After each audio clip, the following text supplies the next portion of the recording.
சாலையில் இன்றைக்கு 3 பாலங்கள், உக்கட பாலம், திருச்சி சாலை பாலம், இப்போ நேற்றைய முந்தின 2 நாளைக்கு முன்னாடி பார்த்தீங்கன்னா உள்ளாட்சித்துறை அமைச்சர் இங்கே இருக்கக்கூடிய அவினாசி சாலையில் ஒரு பாலத்தை கட்டுவதற்காக அடிக்கல் நாட்டி இருக்கிறார். நான் சொல்றதெல்லாம் 2011ஆம் வருஷம் நீங்கள் ஆட்சிக்கு வந்தீங்க. 2011ஆம் ஆண்டில் இருந்து இன்று வரை கிட்டத்தட்ட 9 வருஷத்துக்கு மேல ஆச்சு. டிசம்பர் மாதம், அடுத்த மாதம் ஜனவரி 2021, கிட்டத்தட்ட 10 வருஷம் ஆச்சுங்க.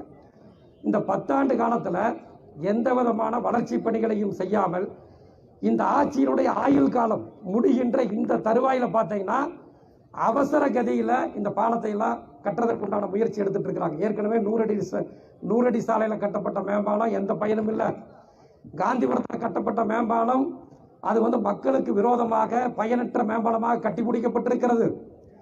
இதே பார்த்தீங்கன்னா திருச்சி சாலையில் அவசர கதியில் தொலைநோக்கு பார்வை இல்லாமல் பல்லாயிரக்கணக்கான கோடி ரூபாய் மதிப்பீட்டில் கட்டப்பட வேண்டிய அந்த பாலங்கள் எந்த விதமான திட்டமிடாமல் தான் தோன்றித்தனமாக ஒரு நாட்டுடைய முதலமைச்சர் எடப்பாடி பழனிசாமி அந்த பணிகளை எல்லாம் எந்த விதமான ஒரு தொலைநோக்கு பார்வை இல்லாமல் அந்த பணிகளை செய்கிறார் என்று சொன்னால் கோவை மாநகர் கிழக்கு மாவட்ட கழகத்தின் சார்பிலே நாங்கள் வன்மையாக அதை கண்டிக்கின்றோம்.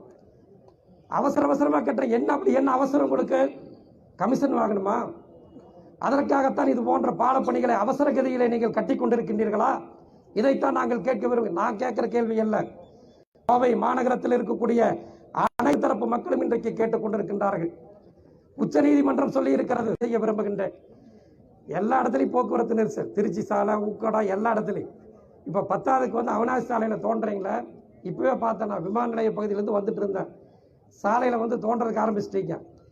இது போன்ற போக்குவரத்து நெரிசல் மீண்டும் இந்த பகுதியில் ஆரம்பித்து இந்த நகரம் திணற ஆரம்பித்தால் நிச்சயமாக நான் பகிரங்கமாக சொல்லுகின்றேன், கோவை மாநகர் கிழக்கு மாவட்ட கழகத்தின் சார்பில் நிறைய மக்கள்கிட்ட பேசிட்டு இருக்கிறாங்க.